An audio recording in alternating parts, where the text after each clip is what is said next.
Bueno, es una alegría seguir compartiendo en esta serie audiovisual sobre educación del futuro, una propuesta que surge en pandemia.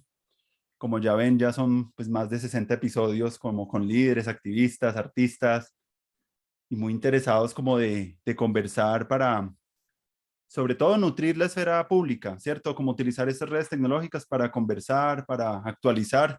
Sabemos que después de pandemia hubo como una pausa y un frenado en seco para muchos y eso nos ha hecho también que nazcan nuevas ideas. Afortunadamente, una de las cosas que me estaba yo preguntando en pandemia era, bueno, primero pues, bienvenida Ana, saludarte y qué placer estar Hola, contigo ¿qué tal? acá. Gracias por la invitación. Sí, siempre el proyecto de arquitectura expandida, uf, yo lo conozco hace muchos años cuando yo también estaba en la universidad haciendo mi maestría en educación y estaba trabajando mucho el tema de educación expandida, trabajando mucho como las formas como colectivos acá en Bogotá, alrededor de las tecnologías libres, el software libre y toda la libre cultura, estaban haciendo como experimentos en barrios, haciendo jornadas, la cosa de los DJs, las fiestas y bueno, pues estuve como mucho en ese espacio y de ahí vengo. Y también como, bueno, lo que te contaba es que en la pandemia surgió mucho esa idea de cómo podríamos dar pasos en la sociedad civil para la creación de nuevas instituciones educativas, ya sabiendo pues que la educación anda pues como poco como atrasada y rezagada un poco como de los cambios y de, cierto, de las dinámicas, de las formas de encontrarse. Entonces, como que me preguntaba mucho eso de lo otro que surgía ahí en ese tiempo era como poder otra vez, como a través de las conversaciones con amigos y líderes, activistas y esto, como poder actualizar ese sistema operativo de la educación. Esa era la otra pregunta que me hacía, que me daba cuenta de que quería estudiar, ¿cierto? Pero como que el estudio me implicaba no irme a aislarme de la gente, sino como encontrarme con la gente. Eso fue como la otra idea bonita. Y lo otro, como muy en boga también en la sociedad, tiene que ver con eso que Arturo Escobar llama los diseños de transición, como todo esa cosa de la soberanía educativa, que es como espacios de abundancia educativa, como donde la inteligencia colectiva de la sociedad se articule para crear una propuesta, un prototipo o un pequeño experimento de educación global, especialmente en América Latina. Esa era la otra como idea que me surgía, como que qué rico poderle ofrecer a las nuevas generaciones y a la gente como un sistema educativo descentralizado, como en las regiones, y que la gente pueda estudiar, aprender como de las iniciativas y experiencias basadas como en una curaduría muy personal que vengo yo haciendo hace como 15 años de proyectos que tienen que ver con ciudadanía, apropiación de tecnología, la parte del arte que me gusta mucho también, la música, y bueno, como que es una, no puedo decir que quiere contemplar como todos los aspectos, pero sí como que cubre un poquito las dimensiones de género, lo ambiental, y bueno, quería invitarte a ti también para hablar un poquito como el tema de arquitectura expandida y del espacio, el diseño, porque sé que tienes muy buena experiencia y sé que es un relato también muy interesante, pero antes de entrar de hablar de educación expandida, como te contaba yo antes, sería muy chévere y muy potente. Una de las cosas que se está hablando acá en Colombia, por suerte, es la cuestión de la ciencia abierta y de la ciencia ciudadana, y eso está muy bien. Entonces, como que yo desde una perspectiva educativa, siento que conocemos a veces las experiencias de las personas que hacen propuestas en los territorios, pero nunca, no sabemos muy bien cómo los mundos interiores, la formación, cómo se han formado, por dónde han pasado. Y eso es parte como del código fuente, digo yo, para poder que como la agencia colectiva y política se pueda como avanzar, no solo mostrar lo que hacemos, sino también mostrar, bueno, que nos gusta, que nos apasiona, y eso como que esa cosa para fomentar el activismo me parece como que una parte para empezar maravillosa. Entonces como que me gustaría, Ana, que de nuevo bienvenida al programa y que nos cuentes un poco desde el vientre hasta nuestros días tu experiencia. Ay, muchas gracias, Andrés. Pero así desde el vientre. La pregunta es tan amplia. Mira, yo te voy a contar, ya que me preguntas así a nivel personal, bueno, aparte de formar parte de Arquitectura Expandida, es obvio que esta conversación tiene más que ver conmigo, claro, como miembro también de Arquitectura Expandida, pero seguramente sería muy diferente si fuese con cualquiera de los otros miembros, ¿no? Entonces, bueno, yo ya me abandono a esa situación y me entrego. Yo nací en un pueblo de Córdoba, en España. Entonces es un pueblo así como en mitad de Andalucía, tú pones el dedo y es mi pueblo, ¿no? Como muy olivarero y tal. Hasta los 18 años estuve allí y me fui a estudiar arquitectura a Granada. Y en Granada empecé a entender y hubo un detonante muy concreto que me involucró en el mundo colectivo. ¿Y en qué era esto? Y fue una charla de Santiago Cirujeda, que hoy día es amigo, es cómplice, o sea, bueno, nos conocemos ya muy bien, ¿no? Pero en ese momento él vino, él es un activista, además como muy desvergonzado, lo cual es muy seductor, sobre todo cuando eres joven y tienes ese ímpetu, ¿no? Él dio una charla en la Universidad de Bellas Artes, en la Facultad de Bellas Artes de la Universidad de Granada, y estaba muy cerca de arquitectura, y fuimos allá, y entonces después fuimos a tomar cervezas y nos calentamos porque es que la universidad no tiene espacios para nosotros y por qué no podríamos autoconstruir y autogestionar nuestros espacios, y nos metimos en un proyecto eterno de autoconstrucción de un aula. Y claro, ahí entendimos la importancia de la estrategia, que lo importante no era el aula o no, lo importante es que había una soberanía educativa, y me gusta conectarlo con lo que estábamos hablando ahora porque éramos estudiantes de universidad, ¿no? Universidad pública, pero bueno, es que en España en general es universidad pública, o sea... y bueno, eso fue una aventura en la que me metí y en la que descubrí muchos elementos de fondo y también de forma, ¿no? Porque había que darle forma a eso y se hicieron unos talleres, y entonces el decano de Bellas Artes, que era un poquito más abierto que el de arquitectura, dijo, bueno, pues yo presto un suelo en la facultad y construimos algo después de haber desmontado edificios, esto pues en un marco también normativo muy estricto, entonces había que estudiar la normativa. Entonces, por ejemplo, yo en un momento me ocupaba junto con María Gil, bueno, que hace mucho tiempo que no la veo, pero bueno, es esta gente que recuerdas de la universidad maravillosa, nos dedicábamos a ir departamento por departamento porque estas autoconstrucciones eran como asignaturas de libre escogencia y tenían créditos. Entonces, lo que queríamos es que los departamentos nos las avalasen para que los estudiantes, y bueno, lo que quiero decir simplemente es que eso, fíjate, el aula se terminó de construir cuando yo había terminado la universidad ya. Es decir, fue un proceso tan largo que en realidad yo viví más el proceso que el uso y disfrute, ¿no? Pero sí me conectó con todo. La teoría, o sea, la profundidad de lo que estábamos proponiendo, pero también lo operativo, cómo lo haces real, pero también no sé, lo táctico, ¿no? ¿Cómo haces que el decano no te pueda decir que no, ¿no? Ese lobby del activismo, ¿no? Entonces, bueno, eso fue una escuela, además muy entre arquitectura y arte y con Santi.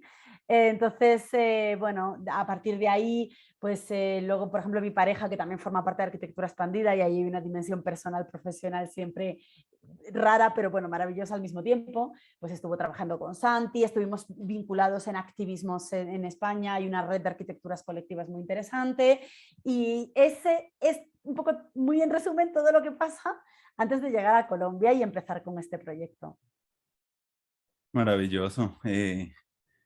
Eh, yo también como por el lado de, bueno, no sé, como a principios de siglo, yo estudié en Manizales y se hablaba en la Facultad de Arquitectura mucho de las arquitecturas del lugar, de la localización un poco más de la arquitectura, de como salir un poquito de eso de la arquitectura internacional. Me comentaba yo tomé unas clases de historia del arte y de la arquitectura y para mí era también muy fascinante eso, pero fue todavía muy clásico. Ya cuando empecé a encontrar ese concepto de urbanismo emergente y esas cosas, como que me empezó a gustar más porque era como ya como una exploración mucho más ciudadana del quehacer, digamos, lo formal de construir edificios y de eso, o de hacer determinadas obras en los espacios públicos, y eso me encantó mucho más. Y bueno, eso me parece, yo estuve por allá en un evento en Barcelona, en el City Lab, me acuerdo hace mucho tiempo, y había mucha gente también que se movía por ese territorio también de como de hacer como activismos, mezclando un poquito tecnología, pensándose un poco en los diseños de los espacios. Y eso ha sido como para mí muy fascinante. Y después como ya estando acá como en esto de la investigación en la universidad, encontré un poco como el proyecto de ustedes de arquitectura expandida que siempre me encantó como conversar, pero hasta ahora como que nos estamos dando como esa posibilidad como de encuentro, y es una alegría. Podríamos seguir como empezando el relato como quieras. Bueno, llegas a Colombia y cómo fue la cosa acá, ¿desde cuándo? ¿Eso fue hace cuánto? En el 2009, o sea, llevo Imagínate. 13 años ya, Mm. llevo 13 años. Entonces, bueno, vinimos con Awol y los dos, o sea, en pareja, y ya veníamos de los activismos. Y yo tuve la suerte de llegar aquí con una beca, era una beca de profesionalización, en realidad era un trabajo, de la cooperación española. Y bueno, mi jefe pues era una persona pues muy abierta también, ¿no? Y digamos que yo le hacía sugerencias y a él le parecía bien, ¿no? Entonces planteamos en el 2010 el primer encuentro de arquitectura expandida y así surge esto. Yo todavía trabajando en la cooperación española, que es un tema de cooperación cultural, ¿no? Entonces, ahí montamos el primer encuentro de arquitectura expandida, fue un poco clasicote, es que también habrá visto con distancia, pero nosotros acabamos de aterrizar y no, tampoco conocíamos muy bien. Uno viene de unas lógicas que aunque luego tengan ciertas similitudes, pero son unas lógicas muy diferentes, ¿no? Entonces, mejor dicho, hicimos ese encuentro y ahí nos conocimos, por ejemplo, con Felipe, que era un estudiante de la universidad, o sea, en ese momento ya era arquitecto de la Universidad Nacional, recién egresado más o menos, y que fue parte del nodo de comenzar con arquitectura expandida a lo suicida, a lo kamikaze, como yo creo que empezamos muchos, los que empezamos proyectos colectivos, ¿no? Porque eso fue un encuentro y ese encuentro dio una efervescencia muy potente y como que el segundo encuentro hicimos ya una intervención en USME porque fue muy interesante, ahí conocimos a Ojo al Sancocho, con los que años después acabamos construyendo una sala de cine, conocimos a Plataforma Social USME que nos dio el vínculo con unas comunidades y unas juntas de acción comunal interesantes.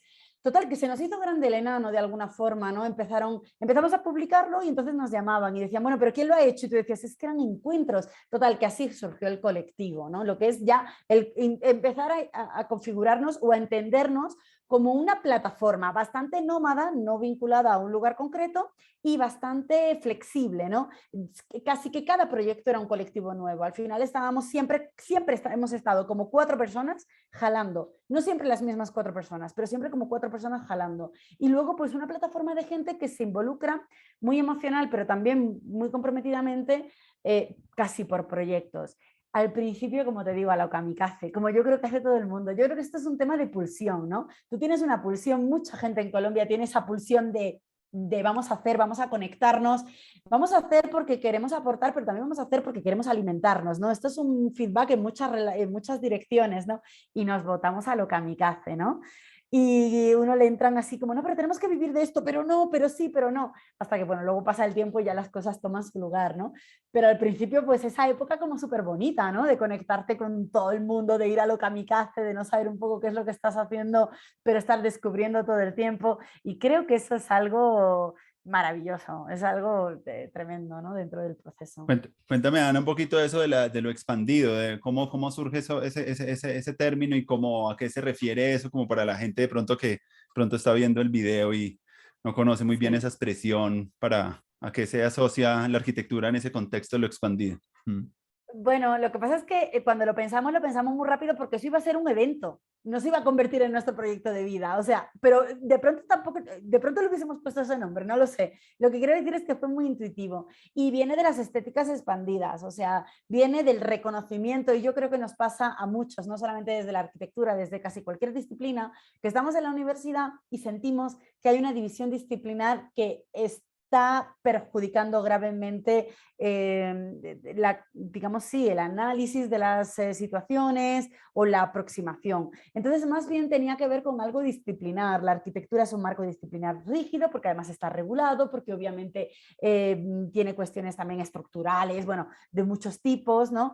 Y que tocas ser regulado, ¿no? Pero de alguna forma uno entendía que, yo qué sé, nosotros habíamos estudiado como arquitectura y urbanismo, pero el urbanismo está vinculado a una cantidad de intereses económicos, a cuestiones legales, la propia arquitectura está vinculada a la proxémica, a la situación corporal, a la situación de los objetos en el espacio, a la comunicación, a la semiótica. Mejor dicho, sí, de alguna forma uno entiende la división disciplinar como una herramienta metodológica de la humanidad, pero al final también uno lo entiende como una cagada de la humanidad, o sea, porque es que nos han regulado así como que cuando la realidad no está así. Entonces, en realidad tenía un poco que ver con eso, tenía que ver con el hecho de que tú hablabas con un urbanista y no entendía nada de lo que tú le decías, pero un sociólogo lo entendía todo, ¿no? O un trabajador social, y tú decías, hay un choque enorme entre ese de arriba abajo y ese de abajo arriba, pero también entre distintas aproximaciones disciplinares. Mejor dicho, era casi una declaración de intenciones, ¿no? Y que luego realmente ha tenido sentido, porque hoy día no entramos dentro de una categoría de arquitectos convencionales. De hecho, la mayoría de nuestros trabajos están vinculados a investigación y acción artística y financiados también, ¿no? Ahorita te contaba, vengo de una residencia artística y era un premio en Estados Unidos, hemos trabajado mucho en Francia y aquí, aunque bueno, a veces el músculo económico no es tan fuerte, pero también, ¿no? Entonces, por ahí va el asunto, sí, de lo expandido. Sí, sí. Pues si te Esa parece, desconfianza. podemos seguir profundizando, como observando un poquito como esa trayectoria, los trabajos. Me parece eso algo muy importante, bueno, porque también acá en América Latina ha habido también una aproximación muy amateur también de la construcción por mucho de las comunidades y uno siente que, por lo menos de donde yo vengo, se ha trabajado mucho con materiales del lugar, lo que es el bareque encementado, todo lo que tiene que ver con la guadua, que tiene como en el eje cafetero como un gran valor que después por un tiempo, cuando llegó el concreto y otras tecnologías, como que desplazó un poco a esas tecnologías locales apropiadas que llamaban en ese tiempo y que ahora vuelven a tomar como ese valor. Y yo he visto como muchos de los proyectos de ustedes que también usan mucho materiales de los lugares y como que se acercan a trabajar con las comunidades.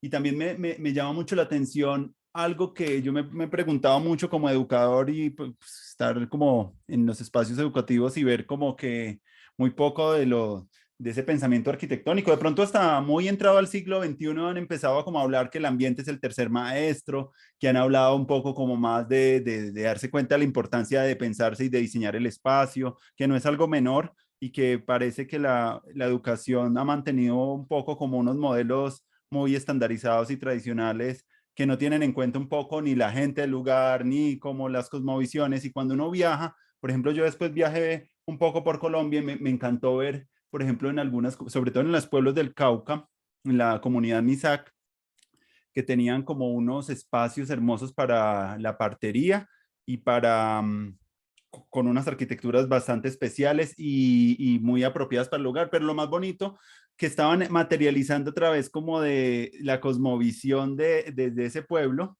la arquitectura para los niños. Entonces esas casas payanas pues trataban un poco de materializar un poco la visión que para el pueblo era la vida. Entonces, en el fogón en el centro era circular y tenía como unas dimensiones, pero eso es una rareza. Lo normal es ver en las arquitecturas también como muy poco diálogo entre arquitectos, pedagogos, como esa interdisciplinariedad que es hoy tan importante como para diseñar, para el diseño. Y entonces como que siento que por ese lado me parece como muy importante esa reflexión entre arquitectura, pedagogía, comunidad, porque normalmente siento que a veces se diseñan como desde los ministerios y desde lugares como muy alejados realmente de las realidades de las personas. Entonces, pues si tú quieres un poco reflexionar al respecto o si quieres también mostrarnos con ejemplos también como el quehacer de arquitectura expandida por los años, ¿no? Bueno, yo creo que podemos empezar con el tema que has planteado y si quieres luego pasamos a arquitectura expandida, porque además, por ejemplo, lo rural y lo indígena no es en absoluto nuestra digamos, profundidad, ¿no? ¿Cómo se dice? Especialización. Estamos mucho más especializados en periferias urbanas, ¿no? Periferias geográficas, pero sobre todo sociales, etcétera, ¿no? Y también con movimientos urbanos de base. Pero si quieres luego hablamos un poco de eso, porque igual me parece muy interesante lo que planteas, ¿no? Y es la desconexión muchas veces material y técnica de la arquitectura. Pero yo creo que en realidad el problema no es de diseño, el problema es de regulación. El problema es que hoy día no sé qué pasa, pero tenemos una cantidad de regulaciones, tanto urbanísticas como de códigos técnicos, que uno no termina de saber a qué responden. Claro, las urbanísticas dependen más bien de las ciudades, entonces los debates son muy dinámicos, como el POT y no sé qué, aunque luego tenemos todavía el eterno POT del 2004, porque otra vez está suspendido este POT, pero bueno, no importa. Pero las discusiones que tienen que ver con arquitectura o con materiales muchas veces derivan directamente de códigos de construcción y los códigos sí son establecidos a escala nacional. Entonces no es que esté diseñando nadie en ningún ministerio, es que hay un código. Muchas veces tiene que ver con temas, es un poco híbrido entre el derecho y la técnica, ¿no? Y eso hace que, por ejemplo, poner un techo de palma en un edificio público sea prácticamente imposible porque no cumple la norma antiincendios. Entonces es obvio que existe una desconexión, ¿no? Existen ciertas excepciones que nunca nadie sabe cómo tratar, en el caso, por ejemplo, de las comunidades indígenas, porque son también resguardos, entonces tienen, pero al final nadie sabe muy bien cómo tratar eso porque no deja de ser una especificidad, ¿no? Y casi que al final cuando se te permite hacer algo, en realidad es porque nadie sabe cómo, porque no está regulado. O sea, regularlo se convierte en la receta para que no se pueda hacer nada, ¿no? Ya. Entonces, claro, el uso del el aguado ha tenido un código sismo resistente en Colombia y ya lo sacaron. ¿Por qué lo sacaron también? Lo sacaron pues porque tampoco parece ser que sea muy conveniente dejar de lado el acero y el hormigón, ¿no? Porque finalmente es como cuando uno habla del POT, también hay intereses económicos, entonces se toman las decisiones, pues aquí también hay muchas cuestiones de ese tipo. Entonces, claro, hay muchas veces que yo creo que el problema del arquitecto no es que diseñe o que no diseñe, el problema es que ha perdido el poder de decisión sobre ámbitos que eran profundamente sociales dentro de la arquitectura y dentro del urbanismo, ¿no? El urbanismo dejó de convertirse en una ciencia social para convertirse en una ciencia económica y jurídica y se acabó, ¿no? Entonces creo que el problema es un poco como estructural a ese nivel, ¿no? Luego, pues claro, bueno, hay gente con ganas y hay gente que hace cosas maravillosas a pesar de todas esas limitaciones, ¿no? Pero claro, tampoco uno le puede reprochar demasiado al arquitecto que tiene que luchar contra monstruos enormes, jurídicos, normativos, prejuicios de todo tipo, con un contrato de nada, no lo sé. Creo que el problema es como más estructural realmente. Nos han quitado la posibilidad de generar materiales, de generar, y puede llegar a haber investigación en universidades, con laboratorios, con arquitectos, para explorar materiales que cumplan normas antiincendios, pero luego para que eso escale a ser normativa es muy complicado porque empieza a pisar otros negocios que están Claro. muy asentados y bueno, entonces el problema es como grave, ¿no? Luego, claro, dentro ya de la mayoría de los éxitos que uno ve en este tipo de proyectos es porque o son muy independientes o la gente se ha dado una lucha absolutamente tremenda, ¿no? En el marco del trabajo con comunidades, ¿no? Y dentro del trabajo de comunidades, que en realidad es casi otra cosa dentro de la disciplina, ¿no? Hay un tema que es material y a veces se mezcla, porque claro, tú trabajas con materiales y el material local es este y las técnicas tradicionales tienen que ver con la maloca, qué sé yo, ¿no? Y se combina todo. Pero dentro de las técnicas participativas, Latinoamérica tiene una experiencia muy fuerte. Latinoamérica fue muy fuerte desde los años 60 y 70, empezaron a hablar de lo que llaman la producción social del hábitat, que es una metodología de decir, mira, si el hábitat se ha autoproducido en Latinoamérica, habrá muchos problemas que todos reconocemos, pero también hay cosas maravillosas que pasan, como por ejemplo lo progresivo, que te permite adecuarte a tus presupuestos teniendo en cuenta la vulnerabilidad de la estabilidad económica en Latinoamérica, o por ejemplo la ayuda mutua dentro de los barrios para la construcción o para construir pues, los conductos de agua o lo que sea, ¿no? Entonces, claro, los de la producción social del hábitat y yo creo que plantearon y pusieron sobre la mesa y posicionaron un tema importantísimo. Pero claro, como todo, pues acabó siendo derivado prácticamente solamente a la construcción de vivienda en casos muy específicos. El tema de la vivienda, pues desde arquitectura expandida, y aquí conecto un poquitito ya con lo nuestro, el tema de la vivienda es un tema que nosotros no abordamos, pero no porque no sea importante, es importantísimo, es porque en realidad creemos que también es importante focalizar, ya es bastante amplio todo lo que tiene que ver con los espacios comunes, decimos, porque a veces son públicos y a veces no tienen la delimitación de espacio público, pero en cualquier caso la vivienda pues también es un modelo muy patriarcal y muy convencional de participación, o por lo menos familiar, aunque no sea patriarcal, porque hay otras formas de organizarse en el espacio público, por eso nosotros trabajamos últimamente, especialmente mucho siempre trabajamos con colectivos, y eso es importante, no llegamos a una comunidad de forma ambigua, los colectivos de base, los que están localizados de hip hop, de cine comunitario, de deportes urbanos, de huertas comunitarias, de bibliotecas comunitarias, lo que sea, gente que está en la base pero que ya tiene un trabajo sólido. Y eso nos parece interesante, ¿no? Porque las metodologías tradicionales se han centrado demasiado en la vivienda y eso significa que el cabeza o la cabeza de familia es el que va a la reunión participativa y Sí. eso que tiene que ver con la posibilidad de que un chico joven de no sé cuántos años que echa freestyle se sienta representado en la ciudad, ¿no? Entonces, por ahí te hago el salto un poco a lo que nosotros hacemos intentando tratar un Maravilloso. poco. Sí. Sí, maravilloso eso, claro, porque es como integrar a un mundo de actores que no han estado como con participación en la construcción de sus propias como infraestructuras y como también que se vuelven como espacios también Hubo un tiempo, un concepto que me pareció muy poderoso, que yo recuerdo que en el arte fue muy sonado eso de las zonas temporalmente autónomas, que eran espacios como que tomados tácticamente por personas como para introducir, hacer alguna acción y como volver a salir, pero como que Hacking Bay, recuerdo ese concepto, me pareció muy poderoso porque era una manera también como de hackear los espacios, las normativas o los lugares para darle una dimensión también como más relacional también, no solamente un espacio solamente para ocupar, sino también para producir cultura, que también yo siento que eso me parece muy potente de lo que ustedes hacen, porque es que eso que dices que te trabajan con la gente que está allá en los territorios, pues las personas que tienen como mayor información de lo que está pasando, y seguro que por ahí también nos conectamos un poco con esas metodologías que inspiran también mucho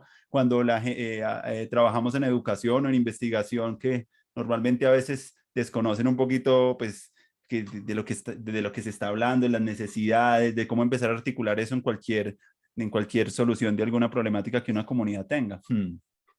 Pues mira que Hacking Bay me encanta que me cuentes esto porque me así como una anécdota. Pero cuando empezó la pandemia, veníamos de hacer un proyecto en Bosa, ya casi en Parques de Bogotá, casi en el río Tunjuelo, conjunto de vivienda, ¿no? Y veníamos súper emocionados y teníamos ganas de trabajar juntos. Había sido un proyecto muy raro que dio unos resultados de eso como maravilloso, ¿no? Todo el mundo súper conectado y tal.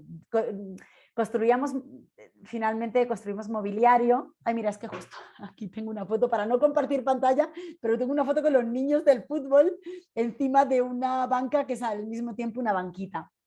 Era este tipo de mobiliario, bastantes autoconstruidos y tal. Es una estrategia que en general utilizamos para poder construir juntos, pero también para que no sean fijos. Es decir, son pesados, duros, sabemos que la calle es dura y sabemos diseñar para que aguante lo máximo posible en este tipo de materiales, porque también hay un mensaje y también te permite hacer unos talleres mucho más hábiles. Y finalmente es un mecanismo el hecho de que sean móviles, de llegar a unos acuerdos básicos de convivencia. Es decir, cuando el vecino se queja porque huele a marihuana, porque los chicos están echándose el porro en el banco, pero en la puerta, tú puedes llamar al señor, tú puedes llamar a los chicos y podemos llegar a un acuerdo básico de convivencia donde movemos el banco, cómo nos respetamos y cómo no nos demonizamos entre nosotros porque no es necesario, ¿sabes? Entonces esa es un poco la estrategia que teníamos. Y a lo que iba es que después de ese proyecto, que fueron a finales del 2019, entró la pandemia y estábamos tan emocionados entre nosotros que era como, vamos a hacer un club de lectura, ¿qué libros proponen o qué textos? Y yo propuse las zonas temporalmente autónomas de Hacking Bay. También propuse otros, pero ese se quedaron súper conectados, empezaron a conectarlo con todo lo que habíamos hecho, con su cultura hip hop, y de hecho fue uno de los textos referentes de Mapeo al Pedazo, que fue el proyecto de cartografía crítica que desarrollamos durante la pandemia, en el que articulamos lenguajes diversos, considerando que ellos no solamente son comunidad, también son una organización de base que lleva muchos años estudiándose el tema, que son profesionales, tienen unos lenguajes adquiridos. Bueno, os recomiendo mucho que veáis el videoclip del tema Jauría, que está en el canal de YouTube de la Fármacos, que fue uno de los productos, intentar entender todo ese mapeo cartográfico al pedazo a través del hip hop también, ¿no? Aparte de los decretos que nosotros y de los recorridos y tal. Entonces es que me ha gustado escucharte porque me hablas de Hacking Bay y justo, pues bueno, yo lo leí hace muchos años, pero justo lo propuse y les encantó y se acabó convirtiendo, junto con Judith Butler, les pasé un texto sobre vulnerabilidad corporal, coaliciones y políticas de la calle, que tiene traducido al español la revista Nómadas de la Universidad Central. Oye, y qué maravilla. Yo les digo, es que sois unos ñoñeros, es que ellos nos llaman euroñeros, entonces yo les llamo ñoñeros, porque es que les pongo un texto y se lo leen y lo conversamos. Entonces me gusta mucho que me hables de esto, porque no son cosas que solamente uno tiene, sino que también se forman parte de esa construcción de proyectos colectivos. Sí, y yo veo que eso también ha venido como también cogiendo una fuerza. Hoy también hablábamos con otro colectivo pues que trabaja más como con el tema con Carolina Botero y el proyecto de Carisma, que ellos están trabajando Es y me contaron de maravilloso un este proyecto muy proyecto. bello, me contaron un proyecto muy bello que están desarrollando en pandemia de crear una red local que se llama, se me va el nombre, Quimera, que permitió en las zonas rurales conectar a las personas sin internet para que tuvieran acceso como a los contenidos de Wikipedia a los maestros. Entonces me gustó mucho esa experiencia que de una manera muy fácil cualquier persona podía descargar eso en una computadora y poder como crear una red local para que los chicos con los celulares pudieran acceder a, a la red sin tener una conexión como en línea y pasaron cosas interesantes, dialogamos sobre esos proyectos y bueno, iba a decir otra cosa que se me olvida y era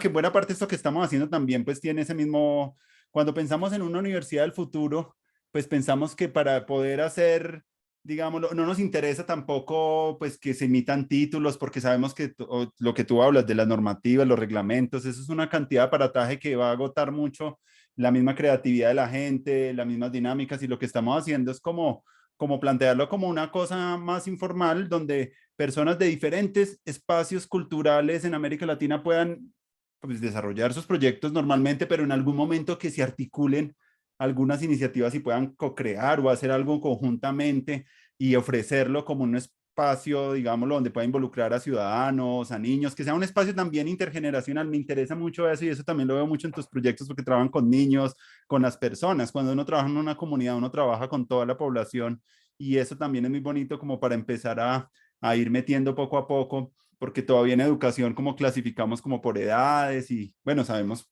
que hay unas cosas del desarrollo que son importantes, pero que yo siento que también hablando también con unos chicos hace poco, con un semillero en Bosa de una profe, decían qué bacano que cuando hubo la pandemia, pues se rompió un poco el espacio y el tiempo, y eso hizo que los maestros como que, ¡pum!, como si fuera una bomba atómica y les hubiera explotado y como que se olvidaran un poco de todas esas normativas y todo ese peso que de pronto la cotidianidad escolar como que lleva al agotamiento de los maestros y muchos maestros empezaron a hacer innovaciones educativas y la profe me contaba de allá de ese colegio en Bosa Nova, que estuvieron incluso los chicos comunicándose con otros chicos en Cuba y en Argentina y los conectó y estaban hablando y los pelados estaban muy empoderados porque pero entonces me decía, y volvimos otra vez a la normalidad, otra vez a la escuela, otra vez a los espacios, los tiempos, y esa lógica como muy estructurada del espacio y el tiempo, como que, y también como el peso también que traen las instituciones, como que extrañan un poquito esa libertad que les dio un poco esa pausa de la pandemia. Entonces me parece bacano que muchas de las cosas que estamos haciendo también pues se ven como catalizadas o sacadas un poquito como a flor de piel en un momento donde lo que estamos haciendo estaba bien, pero como que podemos hacer algo como un poco más diferente, por lo menos a mí. Yo también siento también ya un agotamiento un poquito de las instituciones así como clásicas y siempre pues me he movido por otros surcos, obviamente, pero siento que ahorita que estamos en este momento pues histórico acá en Colombia, siento que estamos en un momento bonito para articular ya pues ahorita también he estado leyendo un autor que plantea también una propuesta educativa así descentralizada y que me viene gustando mucho, que llama Zachary Stein, y él lo muestra de que dice una cosa muy bonita y es que para cambiar la educación no necesitamos solamente cambiar los contenidos, ni las disciplinas, ni los temas, sino que tenemos que pensar incluso diseñar la sociedad, los espacios urbanos, la salud y como todos los sistemas que están en relación a la escuela es lo que realmente podría mejorar la educación, no solamente como el espacio donde los niños van a aprender. Entonces, si los niños de pronto tienen unos espacios para desplazarse o tienen otras dinámicas en bibliotecas más abiertas, quiere decir como que la ciudad un poco acoja todo ese aprendizaje y esa creatividad y esas ganas de aprender de los niños, pues yo creo que la ciudad realmente ahí se daría un aprendizaje nuevo. De resto serían cátedra de paz y como cosas muy formalizadas dentro de esquemas muy que ya se saben y que los chicos ya están, que quieren un poco transformar. Entonces me parece chévere eso y bueno, si quieres nos sigues contando un poco de las experiencias de arquitectura expandida y seguimos ahí conversando. Esto es una conversación así abierta. Sí, bueno, pues por ejemplo, sí, el tema de la articulación de lenguajes nos ha inquietado mucho siempre. El lenguaje de la arquitectura a veces es un lenguaje, arquitectura y urbanismo, que no es necesariamente el mismo lenguaje. Son lenguajes, quizás desde la arquitectura son más constructivos y desde el urbanismo son más geopolíticos, ¿no? Y también más sociales, ¿no? Bueno, depende, pero bueno, sí. De manera que al principio empezamos mucho con temas de autoconstrucción de espacios, comunidades organizadas, normalmente colectivos. Es que yo insisto en que a mí el concepto de la comunidad a veces me perturba un poco, te reconozco, porque también se convierte como en la cosa en la que llega la institución y te dice, yo es que he validado este proyecto con la comunidad y tú dices, pero ¿con quién de la comunidad? O sea, se convierte también en la comunidad como es todo y es nada, pues también se puede convertir en una herramienta muy fuerte para instrumentalizar cualquier cosa, ¿no? O esos procesos participativos que no tienen ningún interés de participar, solamente de legitimar algo que ya está decidido, ¿no? Y eso pasa mucho.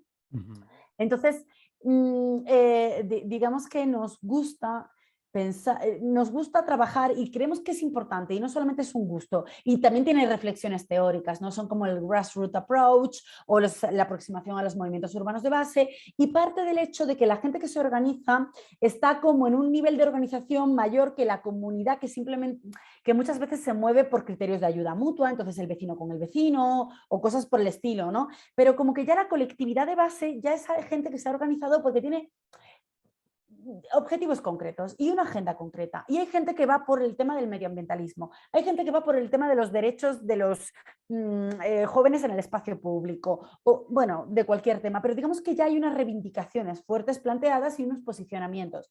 Normalmente son colectivos que trascienden en el tiempo, ¿no? Y que se conectan en red con otros colectivos, y más en contextos como Colombia y Bogotá, que está lleno de gente conectándonos en red, aunque sea informalmente, aunque no sea, pero estamos todo el tiempo, ¿no? También son contrahegemónicos, ¿no? Son también somos gente con sensibilidad para el prototipado, que tú hablabas al inicio de todo, ¿no? Es decir, la prueba y error, también nos queremos hacer, ¿no? Es como ese derecho a la ciudad que se ejerce ejerciendo corporalmente, ¿no? Ocupando la ciudad, ¿no? Y ocupándola corporal y físicamente con dispositivos de apoyo, ¿no? Entonces, claro, para nosotros siempre hemos trabajado, pues eso, la Potocine, por ejemplo, es un proyecto de autoconstrucción de una sala de cine comunitario en el barrio Potosí de Ciudad Bolívar, y se hace en una articulación muy fuerte con Ojo al Sancocho, que es una escuela de cine comunitario que la conocimos, nosotros nos conocimos en el 2010, ¿no? Y acabamos construyendo la Potocine en el 2016 y todavía está en funcionamiento, ¿no? Y ellos ya llevaban mucho tiempo trabajando allí. Nos interesa el lenguaje audiovisual que ellos tienen y cómo ellos pueden contar cosas de la Potocine o de nuestros proyectos en común o de nuestras inquietudes territoriales, ¿no? Como la estigmatización, etcétera, desde el audiovisual, y nosotros lo contamos desde la arquitectura, pero al final lo hacemos juntos, ¿no? Cuando ves la Potocine, no sé si la has visto, ¿merece la pena que comparta Sí, pantalla para mostrar la claro, Potocine? maravilloso, Diana, Ah, bienvenida. bueno, genial, espérate entonces, compartir pantalla de una, mira, yo creo que lo debes, Ajá, ay, perdón, que debes estar viendo la doble. Yo creo que así debes estar viéndolo bien, ¿no? sí. Por ejemplo, pues es una sala de cine que, como ves ahí, es un espacio autoconstruido en Guadua, es en el Colegio Cerros del Sur. Eso también es muy bonito, no es que sean dos colectivos que se ponen de acuerdo, es que el Colegio Cerros del Sur es una iniciativa de educación popular referencial, yo creo, en Colombia desde los años 80, con una historia y con una infraestructura incluso importante, ¿no? Entonces, claro, aquí es muy importante la articulación de lenguajes, no solamente de saberes, que los saberes, es que los saberes es un tema, y luego también cómo se manifiestan esos saberes, ¿no? A través de la educación popular, en el caso del Instituto Cerros del Sur, en el caso del audiovisual comunitario, en el caso de Ojo al Sancocho, y bueno, también había colectivos de huertas comunitarias, o No le saque la piedra a la montaña, colectivos ambientalistas de la zona, que de alguna forma se integraban, ¿no? Entonces, claro, en nuestros procesos siempre nos ha parecido muy importante. Quizás nunca lo hemos dicho así porque no somos educadores, ¿no? Pero sin duda dinámicas de educación, de transmisión de saberes, de cartografía, de hablar, de conspirar, de mostrar lo que estamos haciendo, lo que estamos pensando, etcétera, ¿no? Y finalmente, bueno, pues al final, por ejemplo, el mensaje de la Guadua era fundamental. Nosotros trabajamos mucho con Guadua, pero es que en este contexto donde tú miras alrededor y solamente tienes canteras que además sirven para alimentar la arena, que luego es para hacer concreto, es decir, la crisis puede ser un gesto simbólico. Yo creo que el arte tiene ese poder, ¿no? De poner los gestos simbólicos como discursos, como manifiestos colectivos, ¿no? De manera que finalmente, si bien es que este es ese valor del prototipado, nunca habíamos hecho unas sillas de cine, tenían que ser cómodas para ver una peli 2 horas, pero también tienen que ser fácil de limpiar, fácil de reponer. Había un grupo de señoras vinculadas al proyecto súper motivadas, y las señoras cosían Y entonces nosotros no vamos a estar allí para arreglar la silla cuando se rompa, ¿no? ¿Cómo podemos hacer algo que sea, ese nivel del prototipado es interesante y está basado también en lo que hay, ¿no? Y en lo que la gente sabe hacer, ¿no? Este es que fue cuando hicimos el prototipo de la sillita, ¿no? Porque antes de implementarla integralmente, entonces ahí estaba el señor, ahí estaba la luzma, bueno, en fin, la gente, ¿no? Entonces, bueno, por ejemplo, este es un tipo de Hermoso. proyecto. Es un tipo, claro, esto es un vídeo que no sé si se alcanza a ver, que por ejemplo esto lo hicieron ojo al sancocho y eso nos pareció importante, ¿no? La documentación de todo el proyecto en realidad lo está haciendo ojo al sancocho con varios vídeos, no solamente este time lapse, que no sé si se corta o es fluido al transmitirlo así, pero pero que cuenta el proceso constructivo, pero no solamente el proceso constructivo, el proceso colaborativo, se ve que estamos ahí parchando con los unos, con los otros, ¿no?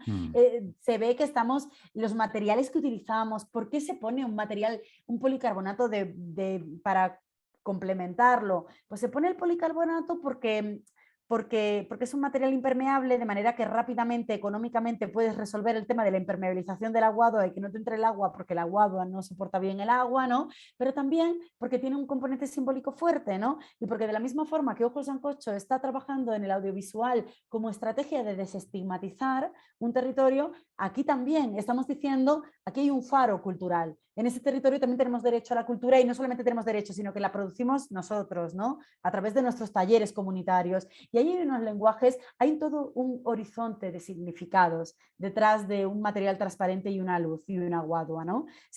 Hay algo, funciona como un faro en el territorio, ¿no? Y se ve y se reconoce, etcétera, ¿no? Y algo muy interesante, por ejemplo, de un proyecto de este tipo, donde siempre hablamos de la visión multiescalar, ¿sabes? Desde el tornillo, desde el amor del tornillo. Es que son proyectos muy divertidos, es que nos lo pasamos muy bien poniendo tornillos juntos, o sea, no es una cosa de estar, obviamente hay unos criterios porque a nadie le puede pasar nada, porque además tiene que quedar bonito, esto no es una cuestión de hacer ahí un cambuche como sea, no, esto, el derecho al territorio también es el derecho, como dice Jordi Borja, un autor interesante, ¿no? El derecho a la ciudad bella y representativa, a sentirse orgulloso de dónde se viene, ¿no? El ser visto y reconocido como condición de ciudadano. Y entonces tienes un equipamiento que es comunitario y que es autoconstruido y donde se pasa cine comunitario y que además es como un faro en el territorio, ¿no? Entonces, desde esa poética del tornillo hasta las grandes controversias territoriales como la minería o como la gestión de residuos en Ciudad Bolívar, ¿no? Y eso es importante también. No solamente se trata de hacer juntos, también se trata de no perder de vista durante el camino que si estamos haciendo esto es porque hay una negligencia de derechos que tiene que ver con muchas tomas de decisiones públicas, ¿no? Porque si no uno puede caer un poco en ese tema de hacerle la tarea al Estado y no es eso, ¿no? Estamos haciendo espacios de autonomía, TAD en últimas, ¿no? Zonas autónomas temporales.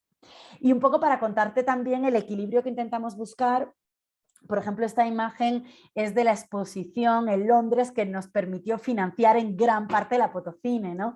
Y es muy bonito porque cuando nos llaman los curadores, ellos ya nos llaman diciendo, bueno, ya sabemos que no sois mucho de museos, pero ¿cómo hacemos, no? Y ahí nos montamos toda una historia. Y todos esos vídeos que estás viendo ahí los produjo Jorge Sancocho durante la construcción en el marco de su escuela. De manera que no es que Arquitectura Expandida llegue diciendo, oye, que traemos la plata de Londres, no. Traemos la posibilidad, cómo lo conspiramos, qué tareas quedan para Ojo al Sancocho, qué tal, equilibra Buenísimo. absolutamente, lo convierte en una colaboración, ¿no? Y creo que la participación es que, no sé si a veces, ya de partida, la gente entiende que la participación es como que hay unos que están ahí que tienen muchos saberes, pero que toca que les pongamos un marco de participación y que no, es que a nosotros nos gusta pensar que la participación es colaboración. Y en ese orden de ideas, pues también exigimos mucho, pero porque si son una máquina en el audiovisual, ¿cómo no vamos a exigir? Y así nos podemos levantar la plata. Porque obviamente el Museo del Diseño no podía pagar infraestructura, ¿sabes? Estas cosas de regulación. Entonces dijimos, nos vamos por el audiovisual y pagamos el audiovisual que en realidad va a pagar los materiales y lo pagamos a precio de Londres, pero lo va a hacer la escuela, ¿no? No sé si me explico un poco como con estos posicionamientos, como que voy a dejar de compartir para que sigamos la conversación, ¿no? En función un poco de lo que estábamos hablando. No, muy maravilloso. Muchas cosas por ver y por aprender ahí en lo que hacen, porque la verdad siempre han sido muy inspiradores ese trabajo como en la colaboración, como con la gente y veo que yo creo que la articulación como con los colectivos, por ejemplo, acá donde yo vivo acá en Teusaquillo, también hemos hecho algunos proyectos así como de ocupación como temporal, de espacios, y eso ha tenido como para nosotros también un significado muy, muy poderoso porque es como invitar a compartir con las personas muy a través de la música, ¿cierto? A través de las músicas y a través de los parques y como que la gente llegaba, se construía y eso crea, eso ya mismo crea como un ambiente muy, muy poderoso de encuentro, como que asusa para que pasen otras cosas. Y yo creo que esas cosas que tú nos estás contando, digámoslo yo desde la perspectiva educativa, que es de donde yo me muevo, veo cosas muy, muy poderosas en cuanto a eso, en cuanto a la conexión como con la gente, a la colaboración, la participación abierta y a, por ejemplo, esos espacios no son tan temporales. Esa del Potosí, tú dices que todavía está ahí y lo que me parece también más interesante es lo que puede pasar después de eso, porque las personas que construyen algo pues ya crean una cosa de pertenencia, así como cuando uno siembra algo y lo recoge, cuando uno hace algo, eso como que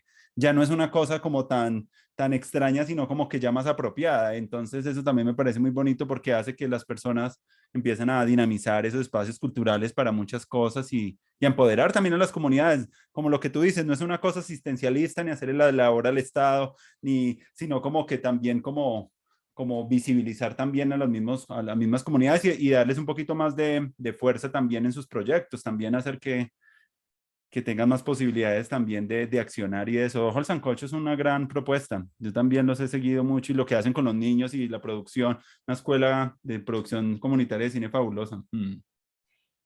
Bueno, yo creo que lo que pasa es que cuando uno decide construir un espacio como este, es lo que tú dices, ¿sabes? Ahí, si tú le inviertes 3 millones a un dispositivo y yo qué sé, por ponernos extremos, se quema al día siguiente, porque lo quemamos nosotros mismos, porque está generando conflicto, da igual, ¿no? Por lo que sea, no pasa nada. Pero cuando uno ya le mete tanto tiempo, inversión, acuerdos, etcétera, obviamente es porque es un colectivo sólido que ya tiene un trabajo y aún así es muy compleja la gestión. Nosotros hablamos de temas de gestión de los espacios desde que empezamos a soñarnos el espacio, porque está muy bien ser soñadores, pero luego tú vas a tener una carga con esto. ¿Quién va a pagar la luz de esto? Esto hay que hablarlo previamente. ¿Cómo queremos que se puede comportar? Aunque luego no necesariamente tiene que estar todo cerrado, pero por lo menos leer el horizonte de complejidades que luego vas a tener.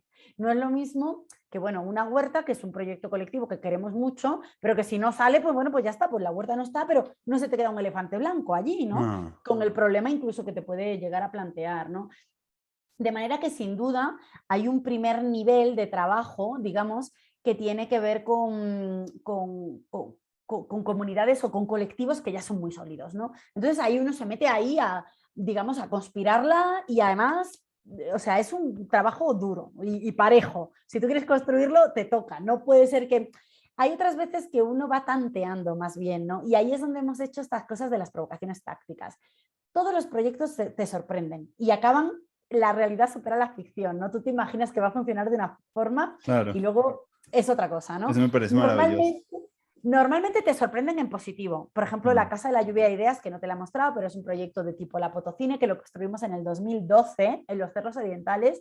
Hoy en día es como un nodo cultural, pero como de la defensa de los cerros, pero de las comunidades, ya no solamente del barrio. O sea, pero eso es porque la gente es una bacana y es una loca y son maravillosos y además son brillantes. Pero claro, uno nunca podría haber diseñado un proyecto pensando que eso era. Entonces eso también para los arquitectos yo creo que hay algo muy interesante y es cómo generar posibilidades en ese orden de ideas. Muchas veces dejar que las cosas pasen y no preocuparse, ¿no? Nosotros hemos trabajado también con estas otras tipologías que son más bien como de de prototipos, de construcción de mobiliarios, lo que te contaba antes, estos mobiliarios que te permiten negociar con los vecinos, y lo hemos hecho mucho en Bosa. Es que te quiero hablar de Bosa antes de que se nos termine el Eso, tiempo, porque hagámoslo de llevamos... Bosa porque también eso, lo estaba pensando en estos momentos. Lo del golpe de barrio, ¿cierto? Y ese proceso también que por ahí lo he Sí, seguido. Cuéntanos, hablemos un bueno, es poquito de eso que porque tengo también unas preguntas, pero me gusta primero que tú lo cuentes. Mm. genial. Bueno, pues es que con Golpe de Barrio nos conocimos también en el 2014, por allá ellos iban a hacer un festival en La Carbonera, que eso es Avenida Ciudad de Cali con 1 de Mayo, y querían mejorar el espacio y de una forma también muy kamikaze nos metimos allí todos, bueno, nos hicimos parche y aquello fue una intervención chévere, divertida, también calibramos el pedazo, como decimos, ¿no? El pedazo Voz 1, que es un pedazo muy particular, es complejo, muy complejo, hay unas violencias y unas cuestiones de segregación, de exclusión social, de autoritarismo, de control del espacio público con los jóvenes muy fuertes. Y durante 3 años, desde la experiencia de Parques de Bogotá que te contaba, te voy a mostrar pantalla pues para mostrar un poquito a Claro. qué se parecen estas cosas. A ver, esto me vuelve a hacer la jugada esta, pero te lo cambio, mira. Entonces, por ejemplo, la imagen de arriba a la izquierda fue de Parques de Bogotá, ¿no? Ya en el 2019. Y a partir de ese momento estuvimos trabajando en el proyecto del mapeo al pedazo, que te he dicho que es el proyecto Perro Barrio, que surgió de leer el texto TAS y de leer a Judith Butler. Muy interesante, es que te va a encantar. Además, particularmente las perras de barrio, ¿no? Las fármacos, la lucha, también una aproximación de género interesante. Pero bueno, me voy a centrar en esta parte. Digamos como que desde que también hicimos el Perro Barrio, el laboratorio del mapeo, descubrimos a unos chicos que están aquí arriba a la derecha, que tenían una pista de Dirt Jump, de BMX. Eso también es un ejercicio de autogestión colectiva muy fuerte, porque prácticamente cada día que vas, aquí no es una pista de BMX porque aquí ya la habían demolido. El tema es como que los conocimos, les dijimos ahí, les invitamos a un conversatorio porque nos pareció una bacanería lo que hacían. Ellos ni entendían bien porque a ellos lo que les gustaba era echar pala y trucos, pero nosotros un poco, eso es interesante también cuando tú valoras el trabajo de alguien y luego ellos al cabo del tiempo te dicen, es que ni sabíamos que lo nuestro era poderoso, nosotros íbamos solo a hacer porque era lo que queríamos hacer, ¿no? Y tú dices, pero colega, tú sabes lo poderoso que es esa gestión colectiva, el quedar para echar pala, para luego hacer los trucos, para ir a coger agua al caño, en fin, ¿no? Entonces, por ejemplo, ahí entre todo ese tiempo pasó que la alcaldía local de Bosa demolió la pista que llevaba desde que inició la urbanización de Bosa Recreo, 2005, y la demolió sin avisar a nadie, o sea, llegando un día porque unos vecinos habían quejado. Esto conecta con la idea de que hay finalmente una visión desde instituciones públicas locales, desde la policía, por supuesto, pero también desde un gran sector o un sector por lo menos relevante de la población, una visión muy autoritaria, higienista, casi abusiva del espacio público con respecto a los jóvenes, ¿no? También tuvimos otro proyecto que era es la plataforma que está abajo, hicimos varias plataformas en distintos lugares de Bogotá, era un proyecto que se llamaba La Comunidad de la Pala y eran soluciones comunitarias basadas en la naturaleza. Entonces lo mismo había huerteros por allá de los cerros orientales y los chicos del BMX, ¿no? Pero gente que trabaja con la pala, con la tierra, con el agua. Y Genial.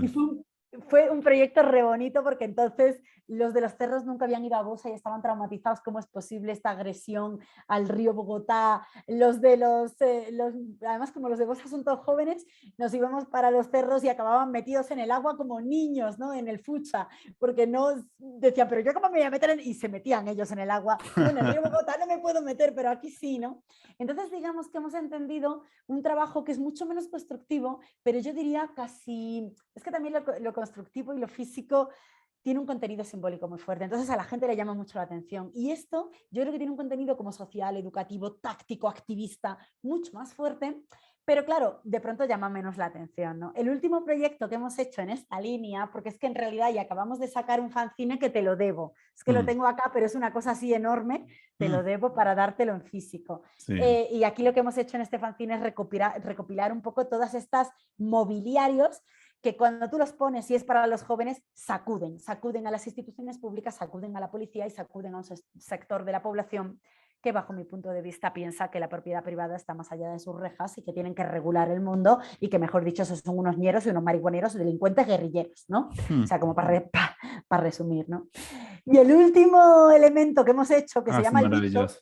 y ahora ya todos son bichos, ha sido esto. Y esto es muy bonito. Y Ese ya me con esto yo encantó. creo es que de verdad creo que están como algunos proyectos top, como la Potosina fue un proyecto top, y yo creo que el bicho, El bicho, por ese es todo increíble. lo que ha dinamizado. Para empezar, no es una iniciativa de arquitectura expandida. Esto es Golpe de Barrio con Distristyle, que son unos chicos que llevan 2 años haciendo freestyle, pero también jornadas de rap todos los viernes en la plaza de la Universidad Distrital del Porvenir, pero no son estudiantes, son del barrio, de hecho casi que no se juntan mucho, pero bueno, eso es otro tema. Ellos nos invitan a nosotros a que hagamos un prototipo. Como ya hemos trabajado previamente, nos hablan en esos lenguajes, ¿no? Ellos dicen prototipo, prueba y error. No sé. Estuvimos viendo si una plataforma, les propusimos esto es móvil, se construyó en un barrio popular, en Bosa Brasil, porque tú no vas allí y construyes, te sacan a la policía y se acabó, eso ni lo llegas a implementar, eso es obvio, ¿no? Lo construimos colectivamente, como ves tiene 2 ruedas y un tercer punto, y entonces se puede mover tal y como estás viendo ahí arriba. Y la movilidad, pues eso, es una estrategia táctica para poder construir un barrio, pero también es performática. Lo que aporta la movilidad, mira, te voy a poner un vídeo del día que lo movimos y es una procesión, es buenísimo. Sí. Genial. Y entonces, finalmente, lo que ha pasado, el bicho hoy día lleva 4 meses en el espacio público solamente. Los 2 primeros fueron de una pelea enorme con las instituciones públicas. Hoy en día se usa por todo el mundo. Tenemos un permiso que ha habilitado la Secretaría de Gobierno a través de la Dirección de Diálogo Social y Convivencia, porque valoran lo que pasa con esto. Al principio la relación fue tenaz con, por ejemplo, con la administración del parque, porque de verdad por mail te podían enviar un mail formal diciéndote que esa población hip hop que son unos marihuaneros, que tú dices, que lo pienses en tu casa privada, pero como servidora pública y por mail no puede ser, ¿no? O sea, sobre todo cuando venimos de un estallido social, de un análisis, no sé, la alcaldía encargó un informe, ¿no? Que dice claramente que los jóvenes de estratos bajos están criminalizados y estigmatizados por policía, etcétera, ¿no? De manera que el bicho no es lo importante. Lo importante del bicho es que está visualizando un problema, ¿no? Y que está poniendo sobre la mesa el problema que tienen los jóvenes de estigmatización. Y que si los jóvenes pueden utilizar el bicho y tenemos un permiso para el bicho, en últimas tenemos un permiso para que los jóvenes puedan estar en el espacio público sin que nadie les moleste o sin que les moleste la policía constantemente o tener ese derecho a reunirse. Aquí te pongo las reuniones con las instituciones porque ha sido una paridera. Pero fíjate que aquí estoy yo aquí abajo, pero aquí está el Román de District Style, pero aquí está el Casi Nadie de Golpe de Barrio, pero aquí está, espérate, la Manita de District Style o Viviana. Es decir, se convierte en este proyecto, todos éramos un colectivo, el colectivo del bicho, ¿no?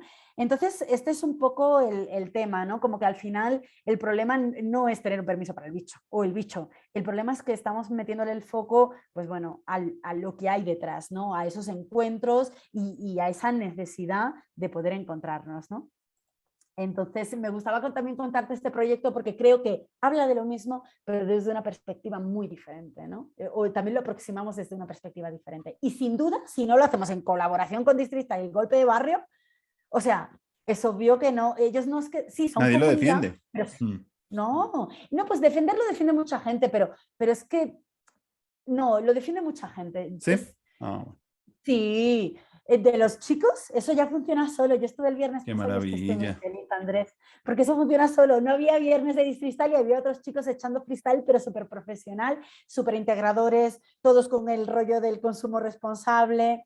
No, a lo que me refiero más bien es que quién habría tenido la iniciativa, cómo nos habríamos articulado, porque luego el uso y la defensa es muy amplia. Es como el lobby, ¿no? El lobby tú al final tienes una punta de lanza que son un grupo, pero finalmente tú lo que necesitas es un respaldo comunitario. Hoy en día defender el bicho mucha gente, pero jalar para que esto se haga en una realidad con un permiso que se construya y tal, es lo que finalmente también requiere de esos jóvenes organizados, etcétera. En fin, eso era un poco también lo que te quería contar. Y te iba a preguntar eso, las regulaciones, ¿no es permitido ese tipo de cosas todavía? Es un problema la regulación. La regulación es un problema porque tú te empiezas a rebuscar allí y nadie sabe. No es que a ti te digan, toma, tú le das al número 32 y te sale tu permiso, como en el Transmilenio. Su permiso, gracias. No. Entonces, mira, el manual para un parque metropolitano, es que son temas urbanísticos imposibles. Increíble. Es un manual que se llama de aprovechamiento económico. Y tú dices, pero es que nosotros no vamos a tener, ya, No pero van es a el vender. único que existe porque es para los vendedores ambulantes. Entonces, como que le dan una solución muy concreta. Luego nos decían, bueno, que IDARTES le dé un permiso como obra de arte. No, hicimos una reunión, olvídate. Eso está pensado para la obra de Negret, que tiene una placa de acero de 5 centímetros. ¿Sabes? O sea, también te piden una cantidad de cosas que hacen inviable eso que yo llamo un urbanismo más progresivo, más flexible, que permita, es que la gente se construyó un parque y por ejemplo, fíjate, en Porvenir, precisamente, cuando estábamos ya con las instituciones ya medio llegando a acuerdos, llegaban y nos decían, oye, pero que los chicos del otro lado del parque están sacando las piezas de concreto que sirven para el agua, ¿no? Para los sumideros del agua, para hacer sus rampas, que si podéis hablar con ellos para que no lo hagan. Y yo les decía, pero ¿no os dais cuenta de que os están hablando? Os están diciendo lo que necesitan. Luego queréis talleres participativos. Es que la gente habla a veces verbal y a veces no verbalmente. No se puede excluir. Entonces, ¿por qué? ¿Cómo? ¿Qué tontería es esa, no? Entonces, en definitiva, hay mucho problema en realidad de regulación para poder hacer cualquier cosa, instalar cualquier cosa. Lo que tenemos es una carta, que es un oficio, que Secretaría de Gobierno pide al IDRD, al Instituto de Recreación y Deporte, y el subdirector de parques responde diciendo, ok, que se quede hasta diciembre del 2022, que tenemos reunión mañana y vamos a luchar para que esto continúe. Digo, ya Bueno, aprovecho. Ana, no, una alegría haber compartido contigo todas esas experiencias y creo que está re bacano eso del bicho me pareció genial para los pelados allá y verle las dinámicas que no son solo, es que es como que tiene muchas dimensiones como esa infraestructura porque también como que pugna también a las instituciones, hay como esas luchas territoriales que también hacen como generar la reflexión, ¿cierto? Se vuelven como también como, como suscitadores como de reflexión para muchas personas, como bueno, sobre lo público, y eso me parece muy bacano dentro del diseño que pueda generar esa y suscitar eso y también como que cada vez como vaya creciendo, cada vez este movimiento así más de autoconstrucción y que sigan haciendo eso tan bello que vienen haciendo, siempre muy inspiradores en lo que hacen. Me parece muy, muy, muy chévere también. Los que quieran ver la página también de Arquitectura Expandida pueden encontrar muchos más de los proyectos y de los videos de los que Ana nos está contando. Y bueno, no sé qué de pronto quiera cerrar con algo, ya vamos cumpliendo la hora y me alegra mucho tu participación. No, chévere.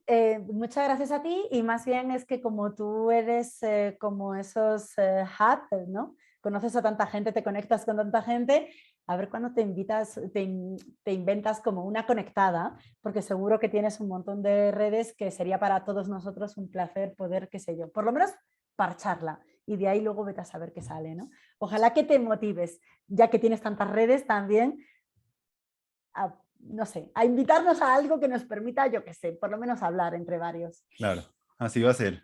Un abrazo, Ana. Lo mismo. Chao.